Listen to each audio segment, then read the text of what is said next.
Good day. I see a lot of videos out there where people are tackling this issue of religion and religion for black people. And I see a lot of the videos are targeted at um,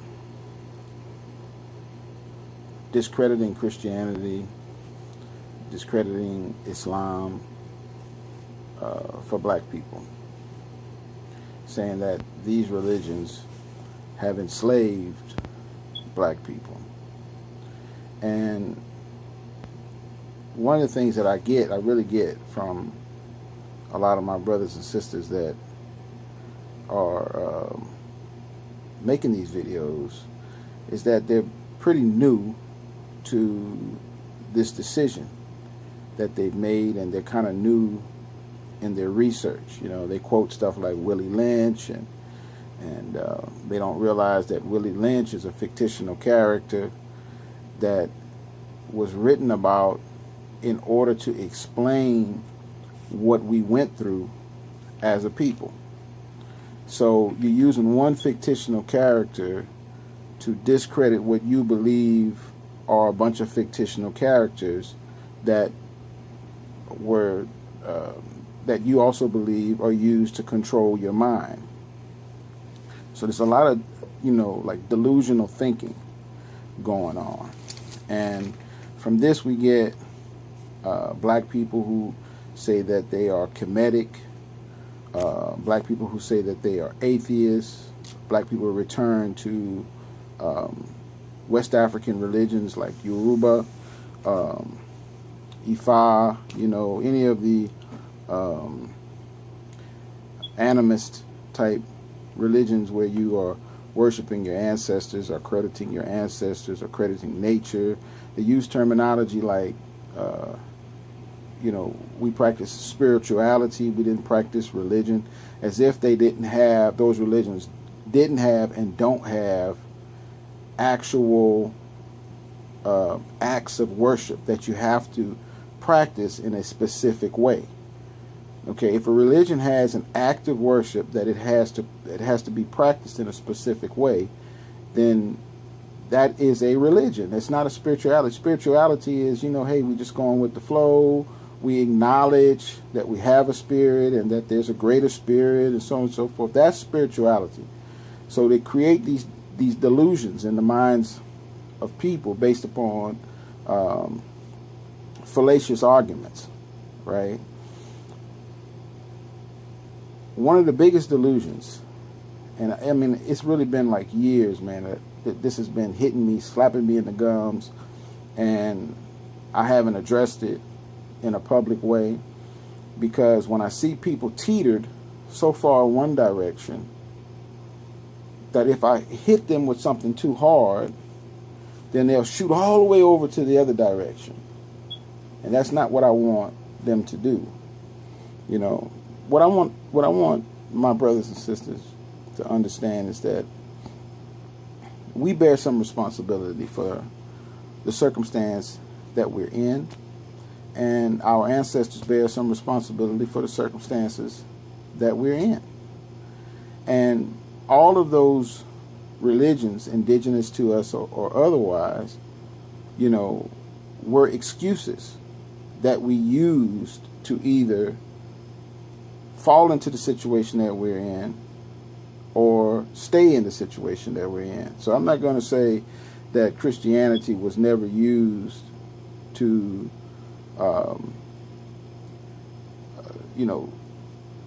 enslave black people, or that people didn't use Islam to do that. You know what I mean? I'm not going to say that. But by the same token, Ifa didn't stop our people from selling us into slavery. Yoruba didn't stop our people from selling us into slavery. Okay?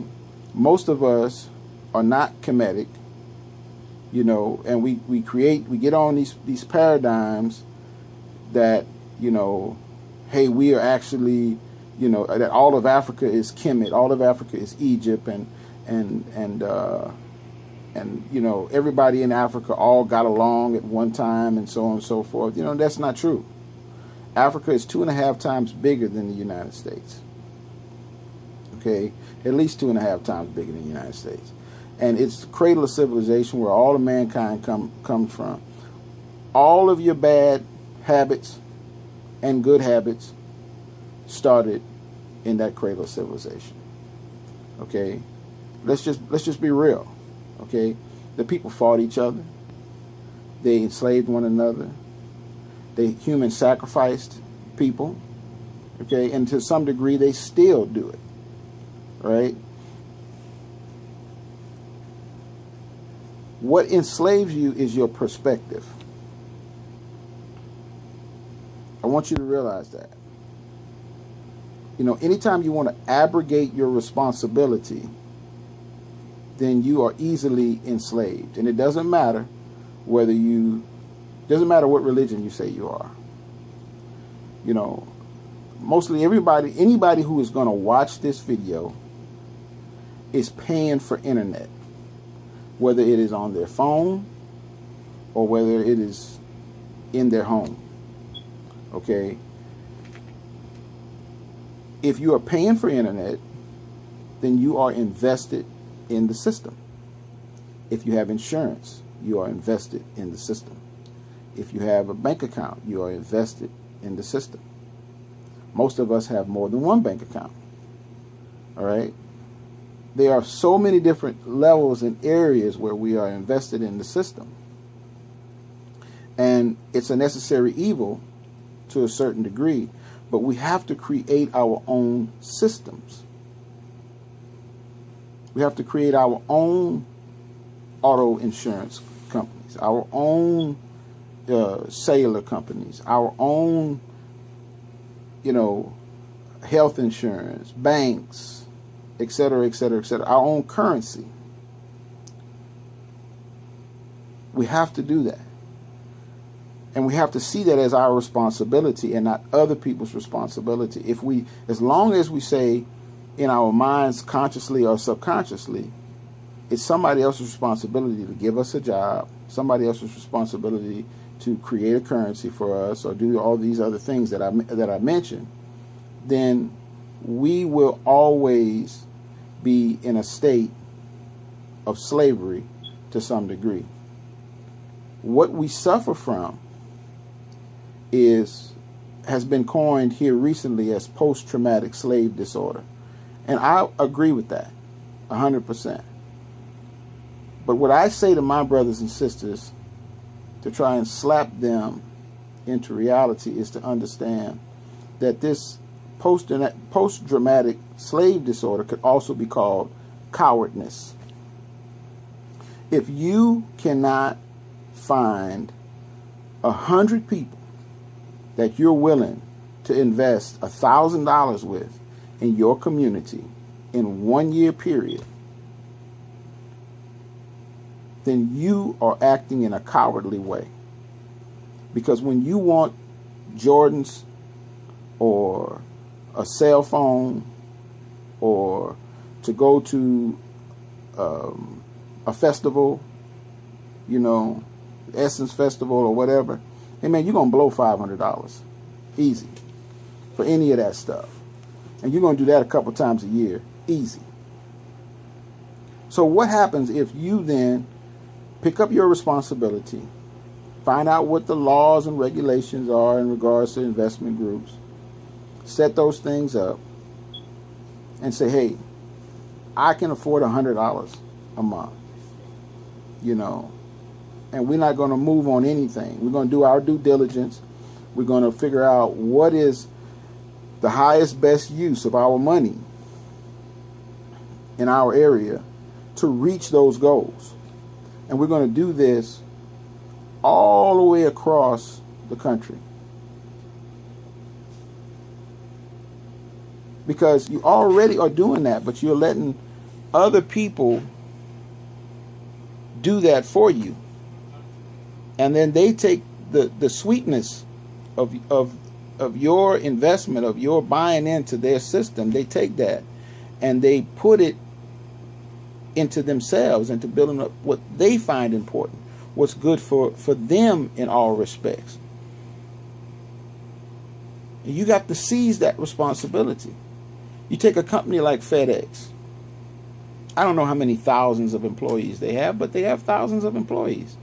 Okay? Shell Oil, Microsoft, any of these international companies, they have thousands of employees, and those thousands, tens of thousands of employees, and those tens of thousands of employees have every single religion that you can imagine. Nobody cares. When you get on that Continental Airline flight, do you care what religion the pilot is? Do you care what religion the stewardess is? A flight attendant, I'm sorry? Or the mechanic? Or anybody else that makes that thing go to give you a good experience in that situation? You don't. Look at the Japanese. The Japanese were bombed with 2 atomic bombs in Hiroshima and Nagasaki. In their country, they are basically Shinto and Buddhist. One is 65%, the other one is 35%. Or close to that number, right? Did they spend 40 years arguing about which one of those 2 ideologies every single Japanese person should be on? No, because that's a waste of time. What they care about is what is your production as a human being. So we have these fallacious arguments and these erroneous perspectives about correcting everybody's religion, and you will never do that. You won't correct everybody's religion in one little town, much less a major city, much less a state, much less the whole country, much less the Caribbean, much less. You will never correct all of that. But what you can correct is people's perspective and responsibility about themselves. Now, I'm going to touch back on this issue again and some other issues as well, because, as Bob Marley said, he who feels it knows it. And I know it, and I feel the responsibility. So it's a major weight on me. I see a lot of my people, they get a little bit of information and they just go crazy. They just go crazy. And I've been there. But it's a waste of time. Now, if you want to do the real work that's going to benefit you and benefit your kids and your progeny, everybody that's coming from you in the future, I'm going to explain to you what that is. With the nation of you, the nation of your family, the nation of your immediate community, and your broader community. And rest assured, there will be challenges along the way. There are things in place to make you fail at that. There are people who actually want you to fail. So that cowardly behavior is real. It comes from a real place. And we're going to discuss that. So, enough respect. I love you for free. And we're going to do this.